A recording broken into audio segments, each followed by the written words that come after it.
எங்க அம்மா எல்லா சொத்தையும் எனக்கு எழுதி வச்சுக்கிறாங்க. அவங்களுடைய சொத்தை 80 பவுன் நகை கொடுத்துட்டாங்க. எனக்கு 5 பேரை வச்சுக்கிட்டே கொடுத்தாங்க. எல்லாரும் அதுக்கு எதிர்ப்பு தெரிவிச்சாங்க. என் அண்ணன் கேட்டான் ஏன், எங்க அக்கா கேட்டா இதெல்லாம் நல்லா இல்லைன்னு. என் தங்கச்சி நான் சும்மா சொல்றாங்க நான். என் தம்பி சொன்ன அதெல்லாம் நான் விட்டு கொடுக்க மாட்டேன். எங்க அம்மா எல்லா நகைக்கும் எனக்காக சொல்லிட்டு எழுதிட்டாங்க. என்ன காரணம்னா அவங்க எனக்கு சொன்ன வார்த்தை என்ன தெரியுமா, அவ ரொம்ப அன்பானவ சொல்லிட்டு ஒரு வார்த்தை சொல்லிச்சிங்க அந்த அம்மா. எனக்கு இது வரைக்கும் தெரியாது அவங்களுடைய மனசுல அப்படி ஒரு விஷயம் இருந்திருக்கே எனக்கு தெரியாது. அவங்க சொல்றாங்க, இதுவரைக்கும் சுல்தானா சிறிய வயதிலிருந்து இதுவரைக்கும் என்னை எந்த சுமையும் தூக்க விட்டது இல்லை, எந்த சுமையான காரியங்களையும் நான் செய்ய விட்டது இல்லை. நான் செய்கின்ற பொழுது அவள் வந்து பகிர்ந்தெடுப்பாள். நான் கையில ஏதாவது வெயிட் தூக்கிட்டு போனா உடனே அவ வந்து வெயிட் தூக்குக்குவா. சொல்லிட்டு சொல்றாங்க, எந்த ஒரு குழந்தை தன் தாய் தகப்பனின் கையில் இருந்து சுமையை தன் கைக்கு மாற்றிக்கொள்கிறதோ அந்த குழந்தை அந்த பெரியோர்களை முதிர்கின்ற வரைக்கும் பாதுகாக்கும். எந்த ஒரு பெற்றோர் தன் குழந்தை சுமைகளை தூக்கிவிடக் கூடாது என்று போய் அதை எடுத்துக்கொள்கிறீர்களோ நீங்கள் முதிர முதிர அவர்களை நீங்கள் தான் பார்த்து கொள்ள வேண்டும். இது என் தாய் சொன்னா. அப்போதான் நான் சொன்னேன், அறிவினால் ஆகுவது உண்டோ பிரிதின் நோய் தன்னோய் போல் போற்றா கடை. அன்பினால் ஆகுவது உண்டோன்னு சொல்லாம ஏன் அறிவினால் ஆகுவது உண்டோன்னா, அம்மா அப்பா இருந்தாங்கன்னா அவங்க வெயிட்டை கைக்கு மாத்திக்கோங்க, சொத்து கிடைக்கும். அன்பாக இருப்பது புத்திசாலித்தனம். அன்பாக இருப்பது புத்திசாலித்தனம். அடித்து பிடுங்க முடியாது, அன்பாக இருந்தால் தானே தந்து விடுவார்கள் என்பது தானே மனித மனதினுடைய ரகசியம். திருநெல்வேலிக்கு போயிருந்தேங்க. என்ன வார்த்தை பாருங்க, நெல்லையப்பருக்கு அருள்மிகு நெல்லையப்பர். காந்திமதி அம்மா அவங்க மிஸ்ஸஸ் அங்கே தான் இருக்கிறாங்க. அவங்களுக்கு என்ன பேர் தெரியுமா, அருள் தரு காந்திமதி அம்மன். என்ன சொல்லுங்க இதெல்லாம். அவர் அருள் மிகு, இந்த அம்மா அருள் தரு. அப்பா அம்மா 2 பேரும் அப்படித்தானே, காசு துட்டு நிறைய இருக்கிறவர் அப்பா, நிறைய காசு தர்றவ அம்மா. இதுதானே மேட்டரு. யோசித்து பார்த்தால் சொற்கள் நமக்குள் வந்து பல வித்தகங்களை ஆற்றுகின்றன. எப்பொழுது அந்த கருத்து வருகின்றது என்றால் வாசிப்பு பழக்கம் இருக்கின்ற பொழுதுதான் வார்த்தைக்கான சூட்சுமம் விளங்குகிறது. நான் இப்போ உங்களை ஒரு நிலைக்கு கூட்டிட்டு போறேன், நீங்க அந்த நிலையோடு இருங்க. நான் கூட்டிட்டு போறேன், அந்த நிலையோடு இருங்க. ஒரு வீடு பத்தி எரியுது, சரியா? நீங்க தான் அந்த வீட்டு ஓனர். ஐயோ அம்மான்னு அழுதபடி பார்த்துட்டு இருக்கிறீங்க. உங்க பையன் வரான், அப்பா இந்த வீட்டை வாங்கணும்னு சொல்லிட்டு இருந்தான்லப்பா, அவன் நேத்தே வாங்கிட்டான்ப்பான்னு சொல்றான். டப்புன்னு வேல்யூம் ஆஃப். ஆனா வீடு பத்தி தான் எரியுது. 3வது பையன் ஓடி வந்தான். வீடு வாங்குறேன்னா தான் சொன்னாரு, ரிஜிஸ்ட்ரேஷன் நாளைக்கு தான். மறுபடியும் ஓன்னு அழுறார். நான் ஒன்று கேட்குறேன், வீடு எரிஞ்சிட்டு தானே இருக்கு, எங்க உன் அழுக ஆரம்பிச்சது, ஏன் நின்றுச்சு? கொஞ்சம் விசாரிச்சு பாருங்களேன். எங்க திருவாரூர் சண்முகம் ஐயா இருக்காரு, அவர் ஒரு விஷயம் சொன்னாருங்க, பல நாள் புரியாத பல ரகசியங்கள் புரிஞ்சு போனது எனக்கு. சொற்கள் எனக்கு புதிய சிறகுகளை தருது. என் தாய் எனக்கு தேவதைங்க. என் அம்மா குளிக்கும்போது ஒரு நாள் அப்படி மறைஞ்சு பார்த்துருக்கேன், இங்கே ஏதாவது சட்டை கிட்ட வச்சிருக்கிறாங்க, பறந்து போயிடுவாளோ தேவதாவ. எங்கள் அம்மா சொல்லுவாங்க, ஒரு வாட்டி என்கிட்ட சொன்னாங்க, சுல்தானா எந்த ஊருக்கு போனாலும் அந்த கடல் இருக்குல்ல, கடல், ஆமாம், அதில் கால் நினைச்சிரு. ஏன், உன் கால் தொட்ட தண்ணி உலகமெல்லாம் சுத்தண்டி. சிந்தனை பாருங்க. சொற்களில் கவனம், மனிதர்களிடத்தில் கவனம். பயப்பட வேண்டாம், கவனமாக இருங்கள். மிக மிக ஆரோக்கியமான கவனமாக இருக்கட்டும் உங்களுடைய கவனம். அந்த கவனம் தான் வாசிப்பை கூட்டும், அந்த கவனம் தான் உங்களுக்கு சிறகை தரும். முதல்ல ரொம்ப கோவப்படுவேங்க. பவர் இருக்கு, பணம் இருக்கு, பதவி இருக்கு, யாருன்னா என்ன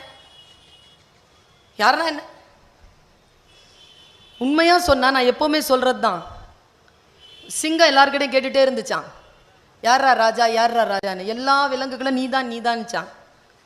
யானை கிட்ட கேட்டுச்சான், யானைக்கு மட்டும் அந்த கேள்வி பிடிக்கலையாம், தாண்டி போச்சான். ஏய் கேட்குறேன்ல, யாரா இந்த காட்டுக்கிறது, மறுபடியும் தாண்டி போது, ஏய் கேட்குறல பதில் சொல்லிட்டு போ. தும்பிக்கையில் அப்படியே கிட்ட போய் யானை வந்து சிங்கத்தை எடுத்து ஒரே அடி அடிச்சிருச்சு. ஓரமாக போய் விழுந்த சிங்கத்துக்கு முதுகு தண்டு உடஞ்சிருச்சு. நம்ம வடிவேலு சார் மாதிரி கேள்வி தானே கேட்டேன், யானை சொல்லிச்சான், நானும் பதிலத்தான் சொன்னேன். கவனம். யாரிடத்தில் நாம் பேசுகிறோம் என்பது மிக மிக கவனமாக இருக்க வேண்டும். இந்த உலகத்திலேயே என்ன கேட்டா மனிதனுடைய முதல் கண்டுபிடிப்பு என்ன தெரியுமா? நெருப்புன்னு சொல்லுவாங்க, ஆடைன்னு சொல்லுவாங்க.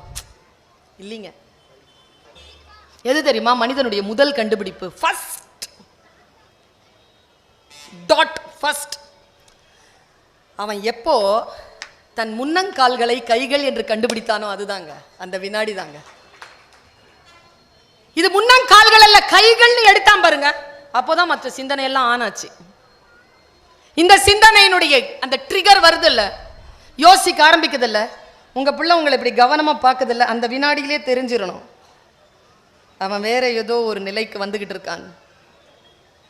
மனைவி இப்படி பார்க்கறானா புரிஞ்சுக்கிட்டான்னு அர்த்தம். பல பேருக்கு தெரியாது. எவ்வளோ பொம்பளை பிள்ளைக்கு எதுக்கு பிடிக்காது தெரியுமா? ஆண்கள் உண்மையாங்க, நீங்கள் இன்னசென்ட்டுங்க ஒரு விஷயத்தில். அவங்களுக்கு எது பிடிக்காதுன்னு தெரியாது. தெரிஞ்சா செய்வீங்களா? அதில் இருக்கிற ஆபத்து புரிஞ்சா செய்வீங்களா? எது தெரியுமா பிடிக்காது? பொண்ணை கிண்டல் பண்ணால் அவளுக்கு பிடிக்காதுங்க. ஆனால் கிண்டல் பண்ணால் ஆண்களுக்கு அவ்வளோ சந்தோஷமாக இருக்கும். மனைவியை கிண்டல் பண்ணுறது, அதுக்கு அவள் கோச்சிக்க கூடாதுன்னு வேற எதிர்பார்ப்பாங்க. அவள் சிரிச்சுக்கிட்டே இருக்கணும். நிறைய நல்லா தெரிஞ்சுக்கோங்க, உங்ககிட்ட பணம், வயது, அதிகாரம் எல்லாம் இருக்கு. நீங்கள் அவளை கிண்டல் செய்கின்ற பொழுது அவள் சிரிப்பாதான். தான் பொண்ணு சிரிப்பா. ஆனால் ஒவ்வொரு முத்தா உள்ள வச்சிருப்பா. உங்களுக்கு 60 வயசு ஆச்சுன்னா உஷாரா இருந்துருங்க.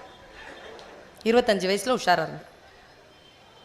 பல நேரங்களில் தெரியாமலும் புரியாமலும் தான் பிழைகள் நடக்கின்றன. அறியாமையினால் பிழை நடக்கிறது. அது நேர்ந்திடாமல் இருக்க வேண்டும் என்றால் சில பல தெளிவுகள் இருக்க வேண்டும். நான் ஒரு வாசகத்தை சொல்லுகிறேன். உள்ளவனுக்கு தரப்படும், பைபிள், உள்ளவனுக்கு தரப்படும், இல்லாதவனிடம் இருப்பதும் எடுத்துக்கொள்ளப்படும். புரிஞ்சுதா? பிரமாதங்க பைபிள். ஆறுமுக நாவலர் எழுதியிருக்கிறாரு. என்ன சொல்லுங்க, எங்கிருந்து தான் அந்த சொற்கள் அந்த பேனாலேருந்து வழிஞ்சுதோ. ஒரு முதலாளி இருந்தாராம். ஊருக்கு போகும்போது ஒரு சிஷ்ய கொடியை கூப்பிட்டு, இந்தாப்பா காசு கொஞ்சம் இருக்குது வச்சுக்க, நான் வரும்போது எனக்கு கொடுப்பேன். போயிட்டான். அடுத்தவங்ககிட்டையும் கொடுத்தாராம், வச்சுக்க. அடுத்தவங்ககிட்டையும் கொடுத்தாராம், வச்சுக்கன்னு. 6 மாதம் கழித்து வந்தார். என்னப்பா? முதல் ஆளை கூப்பிட்டாராம். சார், நீங்கள் 4 காசு கொடுத்தீங்க, நான் தொழிலில் போட்டு 8ஆ மாற்றிருக்கேன் தாங்க சார். கொஞ்சமாக கொடுத்தேன், அதை நீ இரட்டிப்பாக்கி தந்திருக்கிறாய். உன்னை சகல விஷயங்களுக்கும் அதிகாரியாக்குவேன். ஆண்டவரின் வாக்குத்தத்தம். அடுத்த பையன், என்னப்பா சார், நீங்க 2 காசு கொடுத்தீங்க, நான் 4ஆ மாத்திட்டேன் சார். இன்னும் கொஞ்சமாக கொடுத்தேன், அதை நீ இரட்டிப்பாக்கினாயா? இந்தா, உனக்கும் சகல விஷயங்களையும் உனக்கு அதிகாரி ஆக்குகிறேன். 3ஆவது ஆளு நம்மள மாதிரி ஒருத்தன் வந்து, என்னப்பா சார், நீங்கள் 1 ரூபா கொடுத்தீங்களா? ஆமாம். நீங்கள் வேற கோவக்காரரா? சரி. வந்து அந்த காசு எங்கன்னு கேட்டிங்கன்னா, அதுக்கு பத்திரமா பொதிச்சு வச்சுட்டேன். சரி, இந்தாங்க உங்கள் காசு அப்படின்னு 1 ரூபா கொடுத்தாராம். ஆண்டவர் சொன்னாராம், கொடுத்த காசை உழைத்து முன்னேற்றாமல், கொடுக்கப்பட்ட ஆசீர்வாதத்தை இரட்டிப்பாக்கி கொள்ளாமல், அதை அப்படியே புதைத்து வைத்து, நான் கோபக்காரன், என்னிடத்தில் பட்டயம் இருக்கிறது என்று என் மீது பழி போட்டு நீ தப்பிக்க பார்க்கிறாயா சோம்பேறியே, உன் கையில் இருக்கின்றதையும் நான் பறித்துக் கொள்கிறேன். அந்த 1 ரூபாயும் பறிச்சுக்கிட்டாராம். இப்போ புரியுதா? உழைப்பும் உண்மையும் நேர்மையும் உள்ளவர்களுக்கு இன்னும் கொடுக்கப்படும்.